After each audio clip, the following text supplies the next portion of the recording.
So once again, we got to talk about Vince McMahon and his racism in the company. Now, we all know the company has had some issues when it comes to people of color. We all know in the back, until recently with Nick Khan, I'm not really sure what he is. Maybe he's a sucker up of the man, but I've never heard of anybody who's non-white in real power in the backstage area. So it wouldn't surprise me that they do these kind of sneaky things behind their back. And trust me, I'm in politics and I know how they think. And whew, they will whisper some nasty things in their ears, man. I swear to. So if I'm in politics, actual government politics, and WWE is known to have a political backstage, I can imagine the kind of stuff that goes on back there. So let's compare some things, right? So Brock Lesnar squashes Ricochet at Super Saudi Money number 16. Now, if you remember correctly, Brock Lesnar could have fought Brock Lesnar at that show. But WWE made the move to have Ricochet do the 630 and pin Lashley of all people, and then Ricochet gets squashed by Brock Lesnar at that show. So that was the only time that I know of that that Bobby Lashley was super close to getting that dream match. But then they said, you know what? Having Ricochet getting squashed is a better idea. Next up, we have Brock Lesnar versus Kofi Kingston. Kofi Kingston was on a tear. He beat Randy Orton. He beat Dolph Ziggler. I think he beat Kevin Owens. He was on a tear. And he gets put back on the first show of Fox for SmackDown and beats him before you can blink. So they squashed Ricochet, who's black. They squashed Kofi Kingston, who's black. At least Ricochet wasn't on a winning streak. It wasn't so obvious back then. And Ricochet wasn't really a guy who was being pushed really well. Kofi at that time was. That was a clue right there. When you have a champion that's dominant and then lose in a Thanos snap, something's not right here. So then you have, like I said, Brock Lesnar versus Kofi Kingston. Kofi literally jumps into his own doom for the first time ever. And people are like, what the hell was he thinking? They made Kofi look like a damn idiot.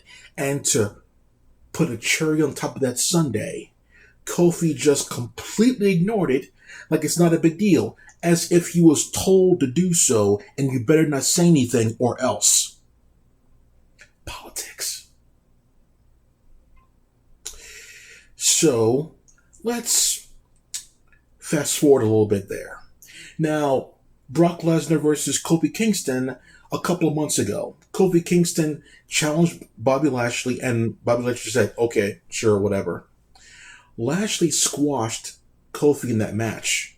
However, it wasn't a blink and miss it match. It was more like a taking your time, dissecting kind of thing there. I don't think Kofi got any real kind of offense in there, but that was different. They actually gave Kofi time to get squashed. He was telling a story with that one. It wasn't a message. The message was Kofi Kingston was a placeholder for Brock Lesnar. The message to Ricochet was, your people don't mess with this kind of person. So let's go once again into what happened last night. Bianca Belair was, oh my God, was that even a tear that she was on?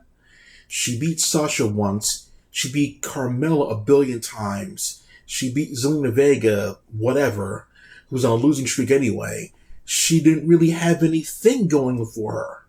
So Bianca Belair, if you want to get down to it, I don't think she was really anything.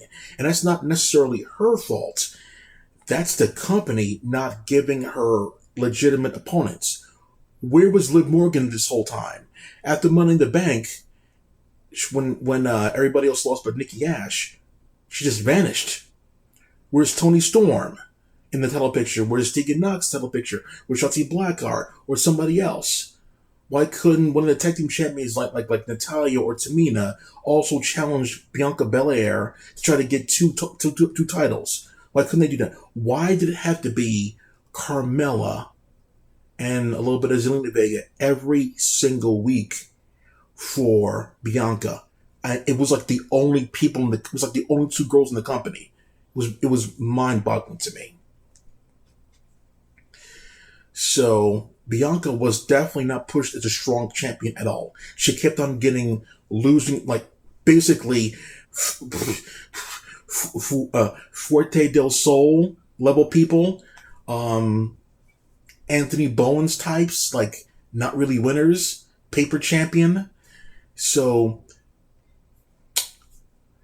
if she lost to a Becky Lynch, it should not be a surprise because her character has not had real competition until she was supposed to fight Sasha, in which she's absent for mysterious reasons. So Bianca lost, not necessarily to a white person, she lost to a credible challenger who happened to be making a baby and just came back from that baby and had no matches under her belt. Well, Brock Lesnar squashed Kofi, and he was missing for like a year. He had no in-ring work or experience. Same thing. It's still a message. It's still a message. And the ultimate slap in the face was, at the end of the night, Brock Lesnar chose to fight once again for the 5,369th time in the past 5 years. Roman Reigns again. They're choosing to put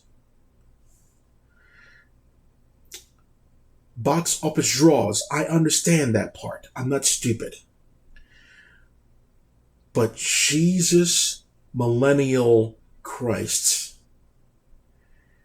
how disrespectful is it to your fans to give us that match again? You could have had Finn Balor come out and get in the face of Roman Reigns for all the stuff that he went through with this bullshit match.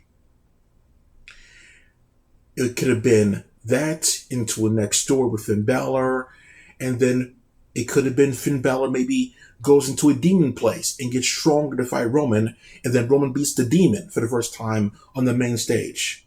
But they chose Brock Lesnar now. For what reason? A random September pay-per-view? Halloween Havoc in October? They could have waited until the Royal Rumble. Like I said before in my plan, it could have been Finn Balor next, get it over with, and then October, Seth Rollins again in November at Survivor Series, like a steel cage match or whatever, and then in December, maybe a triple threat match with Finn and Seth or whatever, and then in January, then you get Brock. Why Brock now? Why him, of all people, again? Why these stale-ass matchups? Finn fought Roman once. Brock Lesnar obviously fought Roman a billion times. It's good to see Brock back. But why, for the love of everything, the same people over and over and over again? These management people only think one thing: box office draw. They don't care about fans, they care about drawing potential. You will get drawing potential if you make new stars. and they don't want to make new stars because they have some people in the back. All the fans wanted was Brock versus Bobby just one time in a fair match and no squash match bullshit. Have it be decent. The Lashley versus Goldberg match was fine tonight. I thought it was fine tonight. I thought it was fine. You know, like systematically breaking him down there. Lesnar Goldberg couldn't continue. Fine. Beat down afterwards. Fine overall. But squashing Bianca after all the hard work she put in to someone who just came back from childbirth with no matches underneath their belt. Oh my fucking God. So, I have no idea why they do that.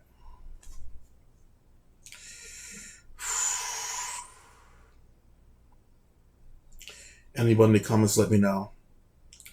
This is a hard one. I can't excuse this kind of stuff. But, yeah. I can't think of anything. I can't think of a logical reason that they want to do that kind of stuff. Let me know in the comments. Clack off.